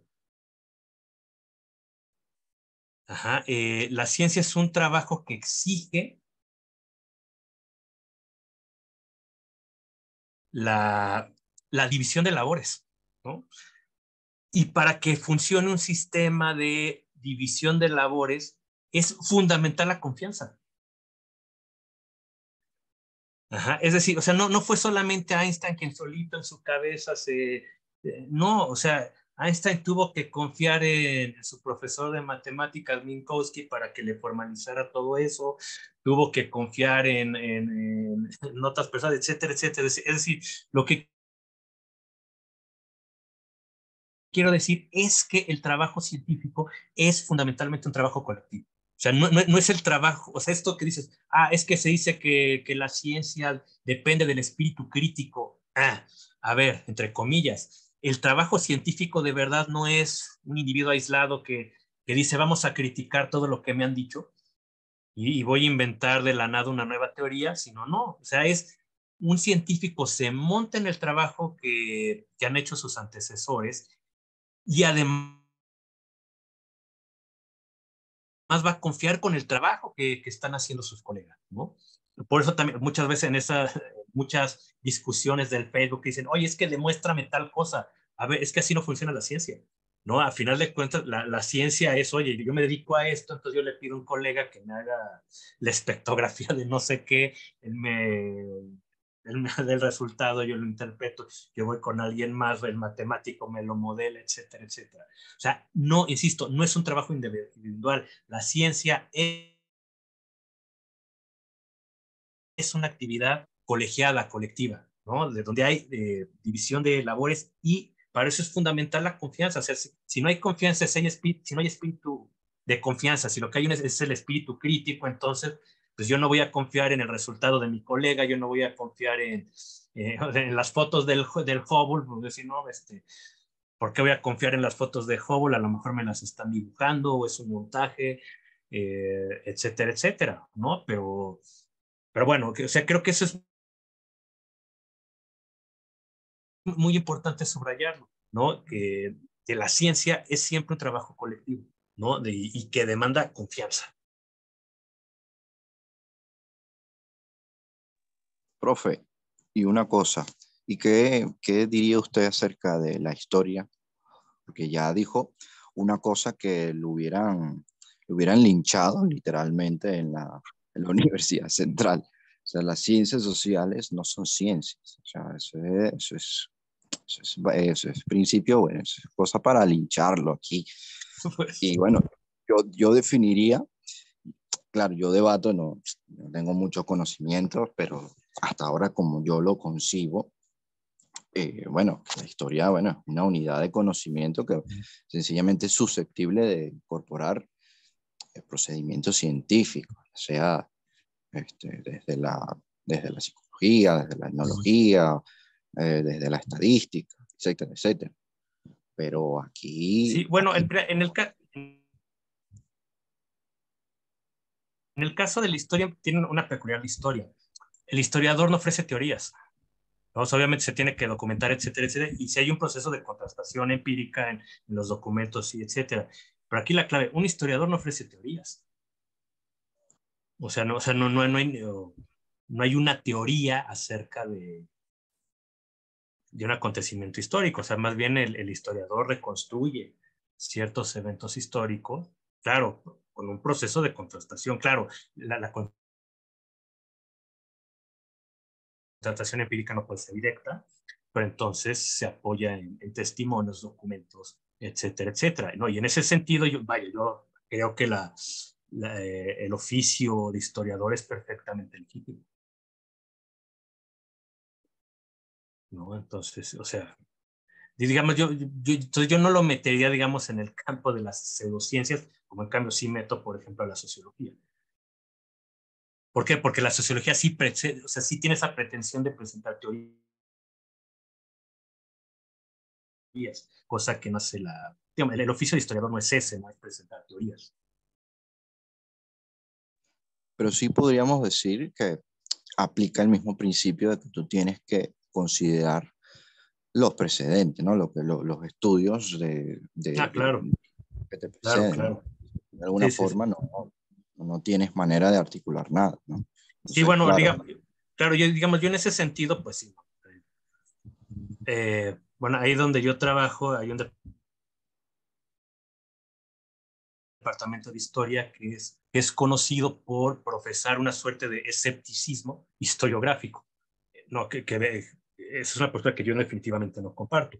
Es defendida por un profesor, Alfonso Mendiola. Digamos, es una de tesis, digamos, de metahistoria sobre la disciplina de la historia. Y en el fondo, pues es una postura escéptica. Lo que defiende Alfonso Mendiola es que el trabajo del historiador es imposible. O sea, él dice, es imposible saber nada acerca de Alejandro Magno, es imposible porque o sea, el material que tiene el historiador para reconstruir, etcétera, etcétera, son documentos, y estos documentos tienen ciertos sesgos, etcétera, etcétera. Entonces, bueno, yo no comparto para nada esa eh, sería esta la postura. escuela creo que de Althusser, creo que fue que dijo algo así como que, bueno, fue una anécdota que lo convirtió en un texto, ¿no? Bueno, que le preguntó, bueno, fue al aula y le preguntó a sus estudiantes, ¿hay un texto, no? Entonces, los estudiantes, bueno, no sé, usted manda un texto. El otro dijera, bueno, pero hay que leer un texto ahorita, ¿no? Entonces el otro dice, no, el texto que usted dejó en la mesa, ¿no? Entonces, claro, todo eso para al final decir algo así como que, bueno, no hay algo verídico en la lengua, no hay algo verídico, no hay certezas que podamos nosotros este, hallar en el lenguaje, porque supuestamente siempre hay una intertextualidad que nos remitirá a otros contextos, a otras realidades, y por ende, pues entonces la historia resulta ser toda una ficción y no se puede enterar uno de nada. Sí, bueno, pues esa postura, digamos, como que merecería otro tema, digamos, otra discusión aparte, pero no, pues yo definitivamente no. O sea, no, me parece absolutamente demencial. Gracias, profe. Adelante Silvia y después Ricardo.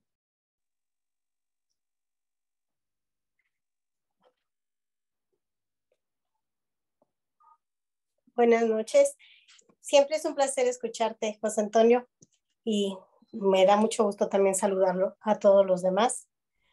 Y pues cada quien habla desde su ámbito, ¿no? Yo en este caso pues hablo de mi ámbito hogareño, de mi familia, y pues lo que señalas en la plática, en la charla, es que el sentido crítico pues ha ido a un extremo.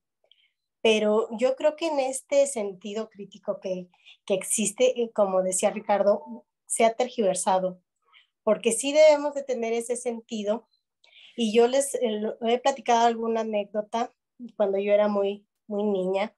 Mi abuelita me platicó a mí lo que ella vivió en tiempo de la Guerra Cristera aquí en México. Entonces yo le decía a mi abuelita, ¿por qué todo esto no nos lo enseñan en la primaria? ¿Por qué no vienen los libros? Y ella me decía, pues es que esto no quiere que se conozca el gobierno. Entonces esto no va a venir, así como muchas otras cosas. Entonces ahí me entró a mí el sospechosismo, ¿no? Lo que comentaban, porque realmente yo empecé a dudar de la historia que nos estaban contando. Y no solamente ya fue de historia, sino de los datos que nos daban, del relato que se establece en la sociedad.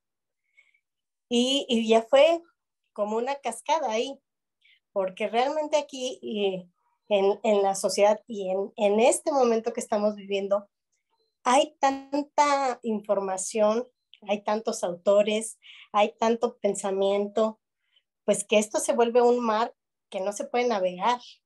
Y más que un mar, esto se va volviendo un pantano donde uno se atasca. Entonces, para uno poder salir de esto, se encuentra pues ahora sí que perdido si no se tiene un sentido crítico. Y dentro de pues lo que ha sido mi experiencia, he leído de muchos autores, pero a la hora de uno hacerla, de escoger hacia qué lado va, pues sí se encuentra uno como a ciegas, cuando no tienes una referencia. Y eso es lo que se ha ido perdiendo también en nuestra sociedad, la referencia, porque ya no hay ninguna referencia. Yo como cristiana hice una introspección y dije, pues Cristo es nuestra referencia, es nuestro faro, nuestra luz, y ese es el camino. Pero eso ha sido una introspección privada, propia, y yo a mi familia trato de guiarla en ese sentido. Y pues rodeándome de gente que tiene honestidad intelectual, pero no necesariamente por tener esa honestidad intelectual tienen el camino a seguir. Entonces eso es muy complicado ir caminando a ciegas, y más ahora porque también en la universidad uno trata de a los hijos darles un sentido de vida, darle unos valores, darle pues algunas opciones, pero te las destrozan en la universidad y te las destrozan en los medios. Y entonces es enfrentarte, no solamente a tu propia ignorancia, a tus propios, a tu propio proceso, sino enfrentar ese monstruo que estamos viviendo. Entonces, en ese sentido yo digo, es necesario tener un sentido crítico, pero sí faltan las referencias que se han ido perdiendo. Yo como católica pues tengo la referencia. Digo, tenemos el camino, digamos, ya hecho, que se ha hecho en la tradición y en la confianza que se dice, ¿no? Que están comentando, en la confianza de nuestros antepasados. Pero ¿cuántos somos realmente los que ya vemos esto como el camino a seguir? Está la sociedad muy perdida y realmente tenemos muy difícil ese camino. Ustedes están muy jóvenes todavía, pero pues yo que ya lo veo un poco ya en lo práctico de la vida, a mí sí me está costando mucho trabajo esa guía y ese camino. Y ese sentido crítico sí debe de existir y prevalecer, pero siempre con un buen sentido, y eso es lo difícil. Bueno, esa es la opinión y lo que a mí me ha tocado en mi experiencia vivir. Pues sí, sí, Silvia, yo creo que también, o sea, aparte de, digamos, de ejercer este espíritu en el buen sentido, tiene que ver, como bien dicho, es que hay una cantidad de información por donde sea, de manera contradictoria, etcétera, etcétera. Entonces yo creo que, digamos, buena parte de ejercer este espíritu crítico, pero en sentido legítimo, que es el sentido de humildad intelectual, es que uno tiene también que tener la capacidad de reconocer de que en un tema no sabe. O sea, es que ya hasta hay memes, ¿no? Siempre que hay un tema de actualidad, todo el mundo opina y está el meme que dice, ay, el que era experto de no sé qué, ahora es experto de no sé qué, etc. Creo que también es bueno, o sea, cuando uno tiene esta cantidad de información por donde sea, a veces es abstenerse y simplemente decir, sobre este tema en particular, pues no sé, punto, o sea, no sé. Ahora, desde luego, hay cosas de las cuales no se puede abstener. Digamos, cosas que tienen que ver con la vida cotidiana, que tienen que ver con el día a día, con cómo educar a los hijos, etcétera, etcétera. No, bueno, pues ahí sí uno no puede estar diciendo, no, pues no sé, ¿no? Uno sí tiene que tomar cierta postura, y pues, yo creo que ahí es, digamos, jugando con las probabilidades, pues yo sí apuesto eso yo apuesto a la tradición, ¿no? Y, digamos, hablando a nivel personal, cuando yo educo a mis hijos, etcétera, etcétera, pues mi referencia es mi papá. O sea, yo siempre digo, bueno, a ver cómo a mí mi papá me enseñó esto, etcétera, etcétera. Y más o menos así. Entonces, o sea, yo prefiero confiar en eso, en mi papá, que no sé, que leer algún libro de crianza o, o cosas así, ¿no? ¿Por qué? Porque al final de cuentas yo confío que, bueno, o sea, digamos, claro, yo tengo la fortuna de que mi papá, aunque mi papá es un boomer, es generación boomer, en realidad pues mi papá nunca fue hippie, nunca, eh, o sea, como mi papá también, sí, creo que él siempre tuvo cierto respeto o cierta deferencia a mi abuelo, etcétera, etcétera, y así para atrás. Entonces, pues digo, yo mismo también tuve una educación paternal, pues, bastante tradicional. Y creo que pues, digo, pues en mi caso creo que funcionó bastante bien. Eso es yo lo que procuro hacer, ¿no? Pero digo, eso son cosas de día a día. Entonces el día a día, pues sí, sí creo que conviene eso, apegarse a cierta tradición porque ya está probada. Pero hay un montón de asuntos, ¿no? Asuntos que se discuten de actualidad, donde o sea, yo personalmente sí practico esto pues un montón de temas y pues no tengo opinión porque no tengo información. Pero Sí, justamente por lo mismo hay una información tan divergente, etcétera, etcétera. Entonces, y ahí sí creo que lo honesto es decir, pues no sé.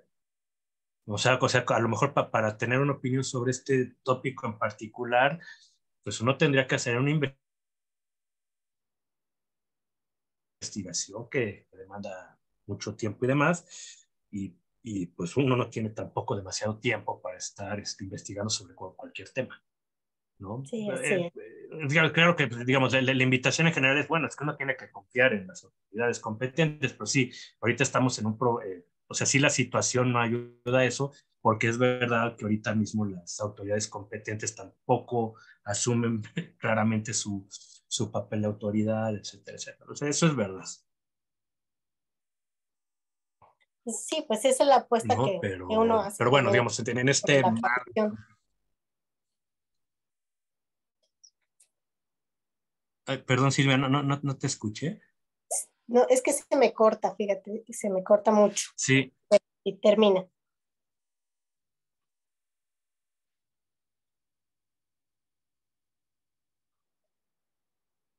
sí, no, Bueno, creo que ya no sí, me no, como que escuchan. sí. Es lo malo Sí, de no. vivir en un rancho, pero bueno, aquí estamos. Pues sí, pues quise compartirlo, mi pensar, ¿no? Mis sentimientos sobre la situación tan difícil y sí comparto en general tu idea y pues te agradezco el tiempo. Muchas gracias. No, muchas gracias, Silvia.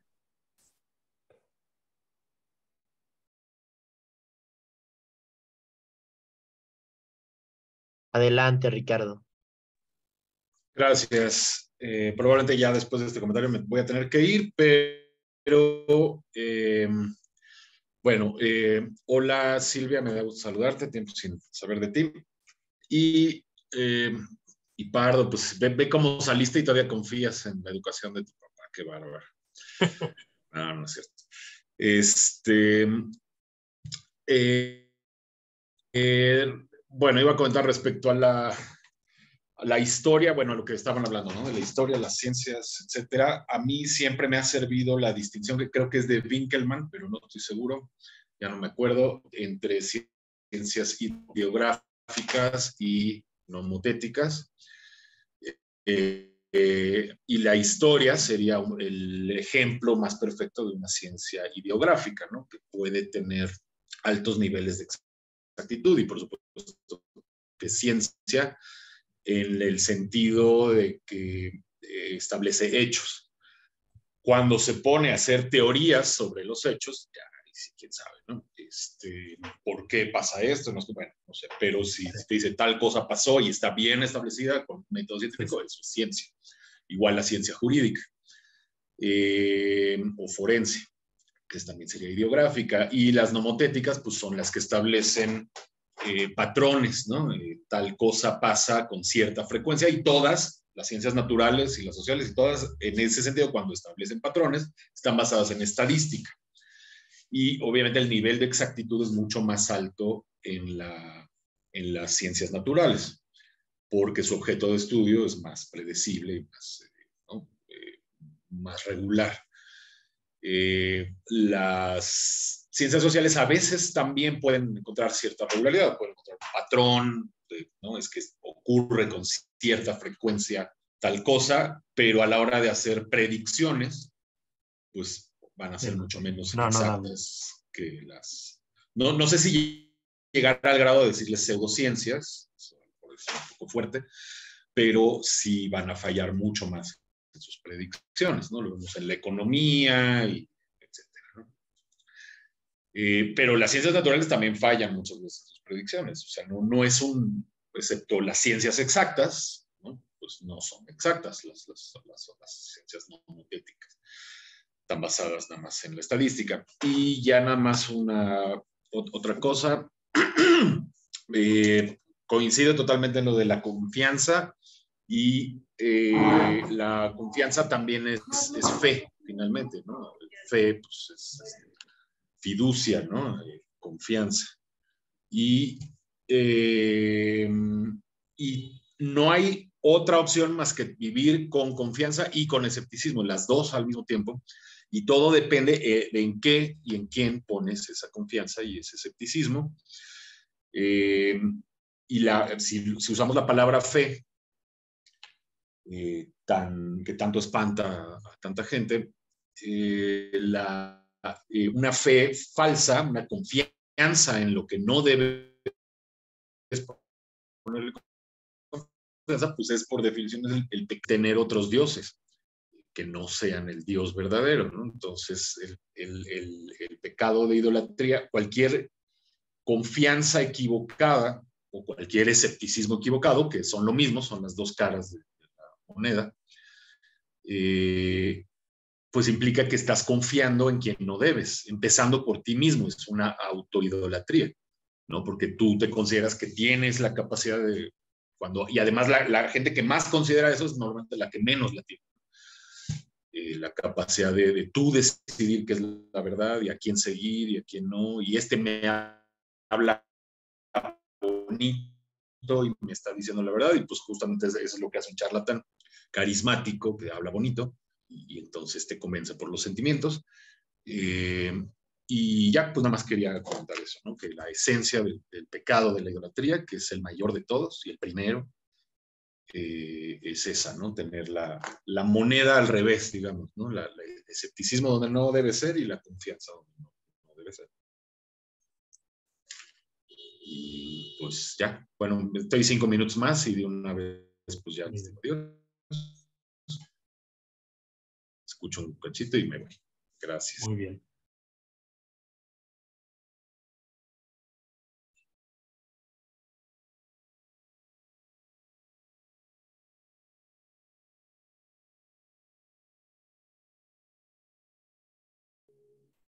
Adelante, Raúl. Se durmió. Está algo lento. Y nada más para anotar y preguntar, ¿qué tan beneficioso sería actualmente que dejaran de existir las facultades de filosofía? Esa es una pregunta. No conviene, me quedo sin chamba. Pero, ajá, sí, No, ya.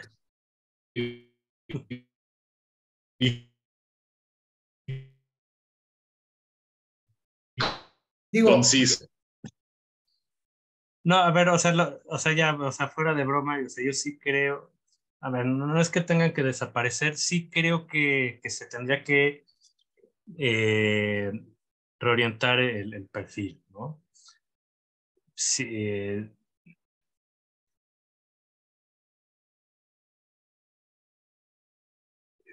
como comenté en un momento, me parece que sí tiene lugar el estudio de las humanidades, pero creo que se tendría que concentrar sobre todo en el estudio de clásico.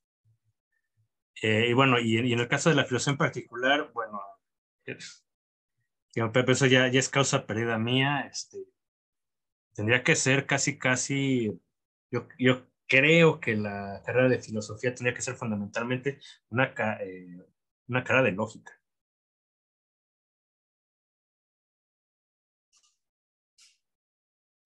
¿No? Pero bueno, entonces por ahí yo digo, yo la redondearía, o sea, si estuviera en mis manos elaborar un plan de estudios para filosofía y era 8 semestres de lógica.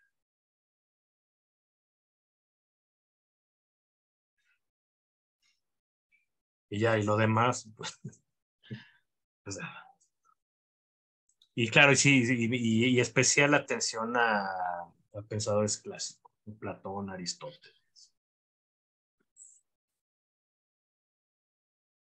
Doctor, una pregunta que a mí me gustaría hacerle es sobre cuál cree usted que ha sido el origen de toda esta crisis, primero de autoridad y que se ve reflejada en el pensamiento crítico.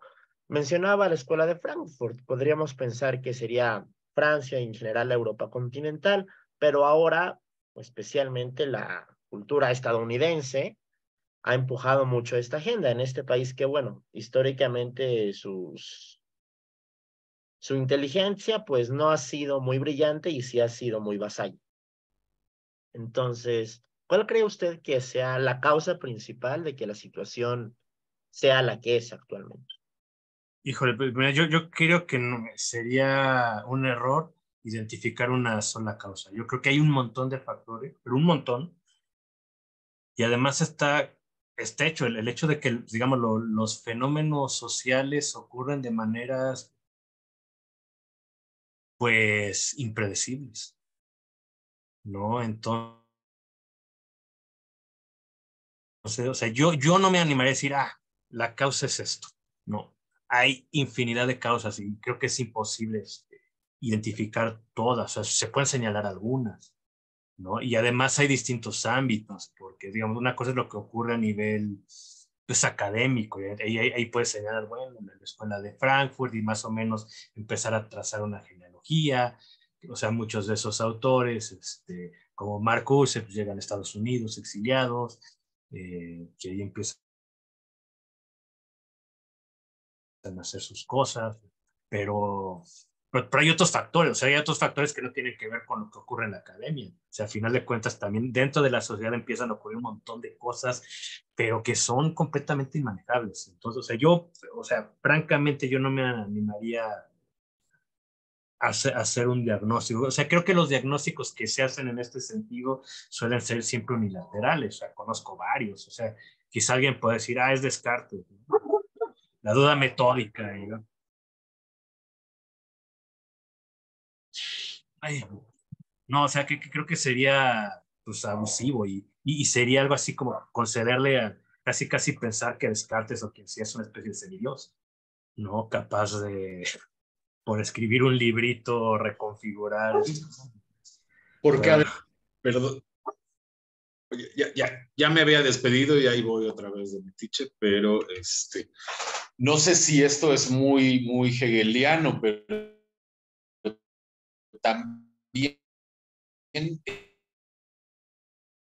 todas porque están absorbiendo, o sea, todo es colectivo finalmente, ¿no? Están absorbiendo ideas que están por todos lados, ¿no? A lo mejor sí es hegeliano, ¿no? Que todo sí, se va exacto, o sea, desarrollando, es esto, y es muy pero difícil localizarlo, es decir, esto viene de acá. y además hay ciertos ciclos, tampoco es que sea la primera vez en la historia que hay Claro, una claro. decadencia así del pensamiento. Ya existían los cínicos y los escépticos, o sea, Aristóteles habla de ellos, y pues porque ya existían y siempre han existido. Simplemente el ser humano se ha desarrollado al máximo en todo, y incluyendo la estupidez, ¿no? O sea. Sí, no, claro, no o es sea, culpa de alguien o no puedes localizar exacto dónde salió. sí.